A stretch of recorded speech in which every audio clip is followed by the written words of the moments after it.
Kinshade Stories community, I'm glad you're here. What I'm about to share has not left my mind since it happened. She walked into my office on a Tuesday afternoon, and she did not look like someone who was falling apart. She was put together, calm even.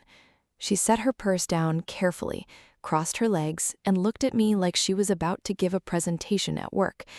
And then she said, very quietly, that she had just found out that the woman who raised her, the woman she had buried 2 years ago, the woman she had given a eulogy for, the woman she had called Mom every single day of her life, had never legally existed.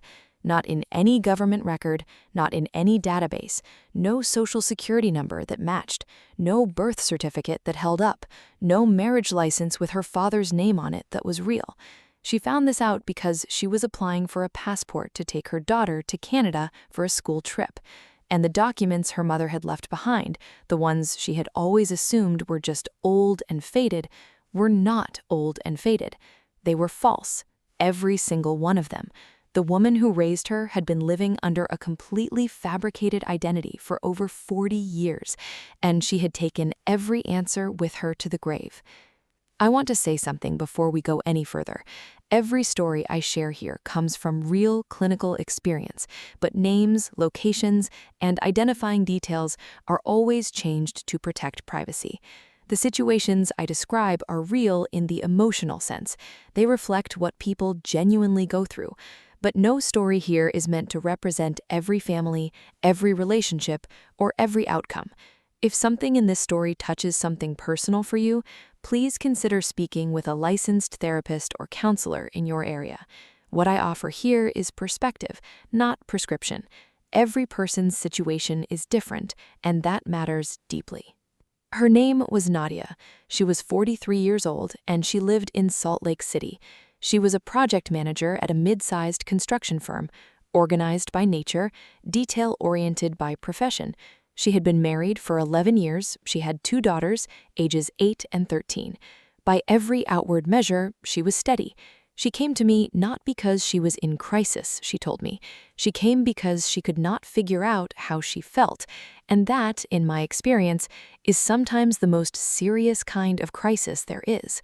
The first time she sat across from me, she held a manila folder in her lap. She did not open it right away. She just told me about her mother. Her mother's name, the name she had always known, was Vera. Vera had been born, according to the stories, in a small town in Ohio. She had met Nadia's father when they were both in their 20s. They had married, moved west, had Nadia, and built a quiet, unremarkable life together in Salt Lake City. Her father had passed away when Nadia was 19, a heart attack, sudden. After that, it was just the two of them for a long time. She described her mother as warm, but private. Not secretive, she said, just private. She didn't talk much about her childhood. She didn't stay in touch with any family from Ohio. She had explained that away over the years by saying she had a difficult upbringing and preferred to leave it in the past. Nadia had accepted that. A lot of people have difficult pasts. You don't push. When Vera died 2 years before Nadia came to see me, it was a slow death. Cancer, the kind that gives you time to say things. They had had what Nadia described as a good goodbye, long conversations in the last weeks. She told me her mother had seemed at peace. She had held Nadia's hand and told her she was proud of her. She had said she had lived a full life. She had not said anything unusual. She had not confessed anything. She had not warned her. She had just died and left behind a locked metal box. That box had sat in Nadia's garage for almost 2 years. She had opened it once, shortly after the funeral, seen a stack of old documents and a few photos, and closed it again. She wasn't ready. She said it felt like prying. She had finally opened it properly 3 months before she came to see me, when she needed to locate her mother's birth certificate for a legal matter related to the estate. She said she almost missed it. The birth certificate looked real. It had the right paper texture, the right formatting for the era. But something made her look more carefully. A small inconsistency in the county seal. She had worked in construction long enough to know when something had been reproduced rather than printed originally. She had taken it to a document examiner, a contact through her firm who handled contract fraud cases. He told her within 48 hours. The document was a forgery, a very good one, probably made in the late 1970s or early 1980s. The name on it, Vera's name, belonged to a real person, a child who had been born in Ohio in 1949 and had died there in 1953 at age 4. Nadia's mother had taken the identity of a dead child, and she had lived as that person for over 4 decades. She opened the manila folder when she told me that part. She slid a photocopy of the document examiner's report across the coffee table between us. I looked at it. I looked back at her. Her face had not changed. I asked, "When did you first let yourself feel something about this?" She said, "I don't know that I have yet." That was the moment I understood what I was actually dealing with. This was not grief. This was not anger. This was a woman whose entire personal history had just been declared structurally unsound, and she was still standing in the building, waiting to find out if it was going to collapse on her. Over the following weeks, she began to excavate. That is the only word I can use. She was systematic about it, the way she was systematic about everything. She hired a researcher. She contacted vital records offices in several states. She made calls to distant relatives she had barely spoken to since her father's funeral. What came back was incomplete, but it was enough. Her mother had a real name, not Vera, a different name entirely. She had grown up in a different state. She had, as a young woman in her early 20s, been involved in a situation, the details were still not fully clear, that had made her disappear. Not in a dramatic sense, just stop being who she was and become someone else. The real Vera, the dead child whose name she had borrowed, had no living relatives to object. She had found a ghost identity and stepped inside it. Nadia's father had known. That came out slowly. A cousin on her father's side, an older woman in her 70s now, told Nadia on a phone call that she had overheard an argument between Nadia's parents decades ago. Her father had said something like, "You cannot keep this from her forever," and her mother had said, "I can and I will, because it doesn't change anything." The cousin had not known what they were talking about. She had forgotten it until Nadia called and started asking questions. He had known. He had protected it.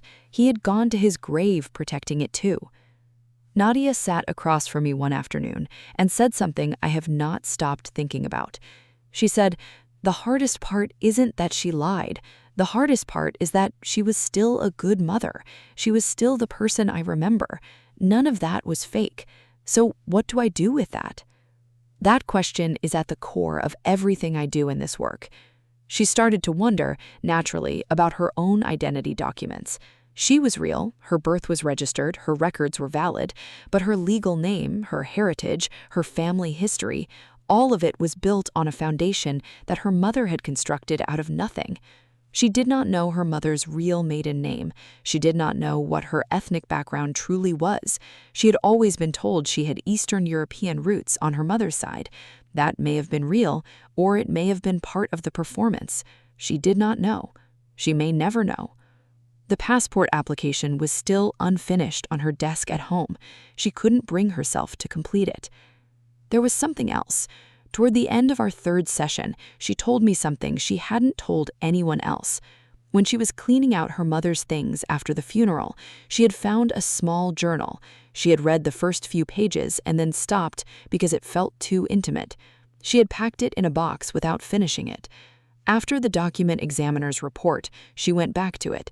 She read the whole thing. Her mother had written about her real life. Not all of it, and not clearly. The entries were careful, coded in places, the way someone writes when they're afraid of being found.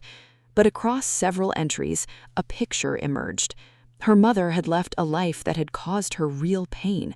There was a mention of a person she called R, who had done something she described only as what he took. There was a line that read, "I will never go back to being who I was to him. That person is dead. I killed her myself, and I'm glad." Nadia read that line to me out loud in session. She was quiet for a long time after that. Then she said, "I think she was protecting herself. I think something happened to her and she had to disappear. And I think she loved me so much that she never told me because she didn't want that thing, whatever it was, to ever touch me. I did not confirm or deny that theory. It was hers to hold. But I will tell you, I think she was right, and I think she knew she was right. She just needed to say it out loud to someone who wouldn't flinch. That is what a therapist is sometimes. Not a person with answers, just a person who does not flinch. I explained to Nadia that what she was experiencing had a name in clinical terms. It is sometimes called biographical disruption. It is what happens when the story we have built our identity around is suddenly revealed to be different from what we believed.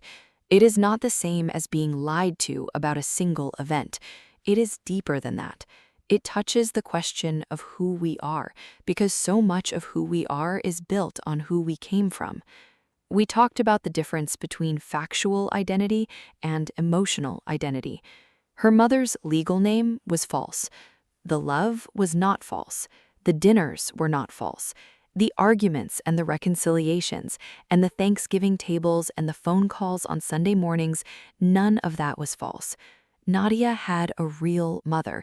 She had a real childhood. Those things existed and still exist inside her. No document examiner can touch them. Together, we looked at what she actually needed clarity on versus what she was telling herself she needed clarity on. She kept saying she needed to know the truth, her mother's real name, her real history, all of it. And I understood that. But I also gently asked her whether finding a name would actually give her what she was looking for, which was permission to still love her mother. I reminded her that she did not need permission. The love was already valid. We talked about what psychologists call ambiguous loss, a term developed by the researcher Pauline Boss to describe the grief that comes when something is lost but not cleanly. No body or no goodbye or no full story.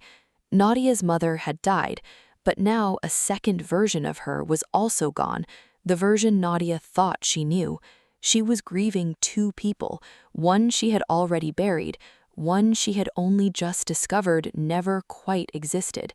That is an enormous thing to carry, and I wanted her to understand that her confusion was not weakness. It was a completely rational response to an irrational situation. I reminded her that identity is not a document. Identity is accumulated experience and relationship. She had 43 years of both. Whatever her mother's real name was, it did not erase the person who had wiped her tears, driven her to school, sat beside her in the hospital when her first daughter was born. That person was real. That relationship was real. We also talked about something harder, the possibility that she might never get the full story. The researcher she had hired had hit walls. Records from that era were incomplete. The person, R, mentioned in the journal may never be identified. Her mother's original family, if they were even still alive, may not know she had survived, let alone built a life. Nadia might have to make peace with a story that has no last chapter. That is a particular kind of grief, and I wanted her to be prepared for it rather than blindsided by it.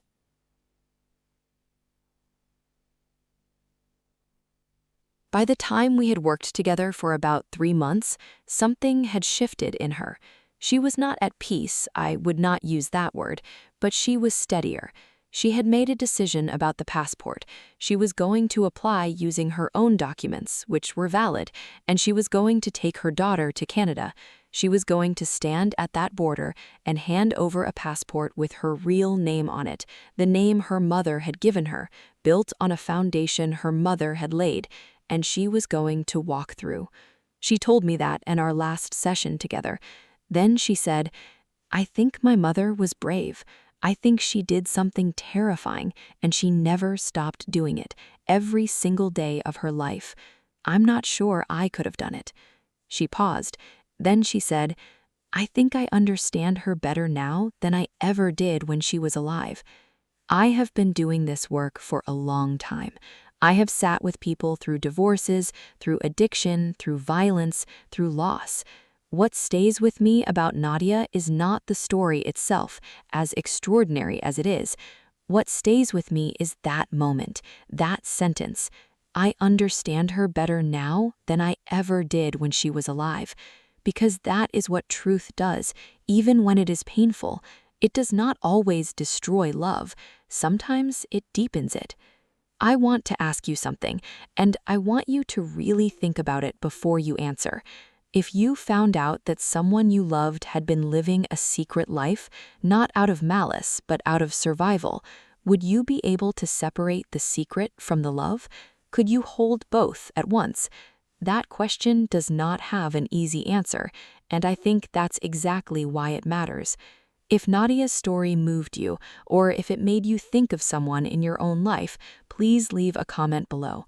I read them, this community reads them, and you'd be surprised at how much it helps someone else to see that they are not alone in sitting with something complicated. If this kind of story is what brought you here, please subscribe to Kinshade Stories and hit that like button. It helps more people find these conversations. I'll be back with another case that I genuinely cannot stop thinking about. Until then, take care of yourself.